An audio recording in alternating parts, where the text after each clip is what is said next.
Covering Ian's impact a week and a half after Hurricane Ian tore through southwest Florida, people are still struggling for basic needs like water, power, a place to stay. The powerful Category 4 has now killed 94 people in Florida and left tens of billions of dollars in damage.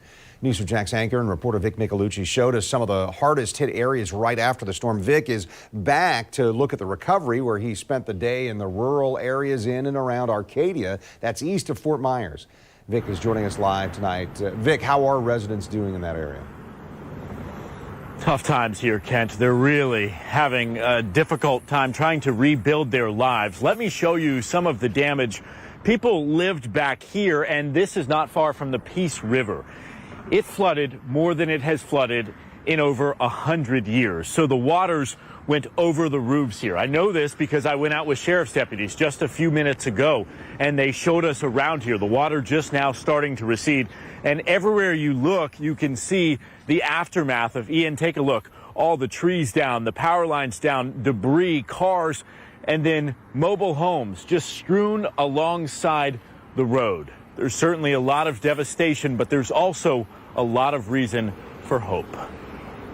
We found Christina Castle walking her 2-year-old son Gavin around DeSoto Middle School, circle after circle across the campus. She says it's the closest thing to normalcy after losing their home in Hurricane Ian. But you're in the bathroom with your 3 kids? Mm-hmm. What's that like? It was terrifying. It was absolutely terrifying. 12 hours inside that bathroom as their mobile home shook, eventually sliding off the foundation.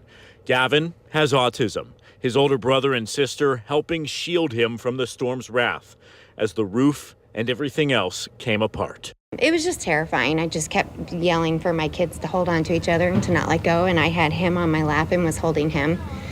You protected him. It was really scary. And they're all okay? Physically, yes. Shaken up. A week and a half later, with a flooded car and nowhere to go, they are still here, getting help from the American Red Cross. This shelter is in Arcadia. It's on high ground. They have power and water. It's now home to 49 people, residents who lost their homes because of Hurricane Ian. We're not taking you inside because we want to respect their privacy. This is where they live now. But the Red Cross is helping them, giving them cots, food, mental health counseling, and hoping to find them temporary housing. What's it like to be able to give people a place to stay, a bathroom to use, some food, some temporary belongings? It's awesome. I get choked up. It's what we do. You know, I was in Hurricane Michael. My area was affected.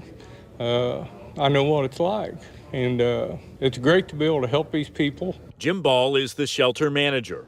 His team is giving guests a helping hand when they have next to nothing else. This is a rural farming area. Many families were already struggling to make ends meet. 20 feet of floodwater and Category 4 winds turned their lives upside down in a day.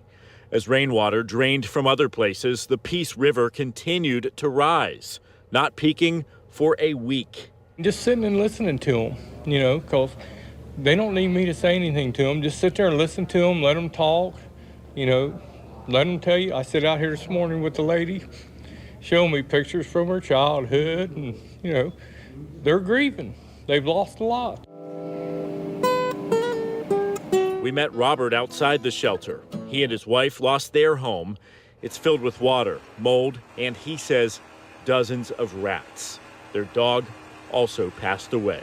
We love that we own our property, but we can't go through another hurricane like this. Despite it all, he's choosing to focus on what he has, not what he's lost. Red Cross, yeah, I always looked up to them, but I never thought I'd ever need them.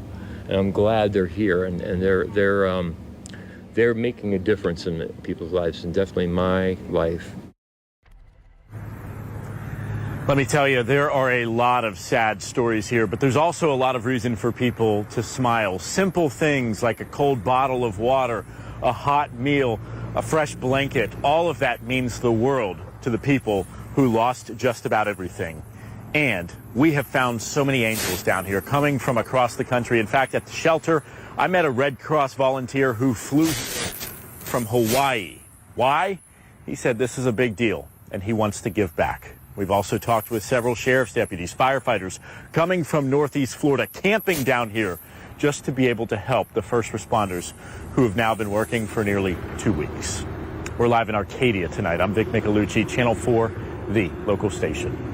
Vic, really compelling to hear those people's stories and what they're going through here. Let's talk about these images, though. These are a lot different from what you showed us on Fort Myers Beach, where storm surge wiped away homes. Is one of these areas worse than the other? Incredibly different. It's so weird. I was talking to some of the deputies. I said, this is the same storm, but now we are in a rural area, a lot of farmlands around here, a lot of mobile homes.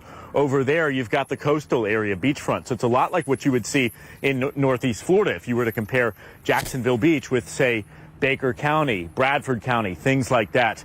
I think that there is devastation all across the area. And you look here, these people, their homes were underwater for 5, 6, 7, 8 days. Elsewhere, along the coast, the homes were wiped out by the storm surge. Proved to be much deadlier there along the coast in Lee County, the Fort Myers Beach area, just because that storm surge is quicker, whereas this is a slower rise. But when it comes to the property damage, just as bad here. All right, Vic Micolucci reporting live for us tonight from Arcadia. Thank you, Vic.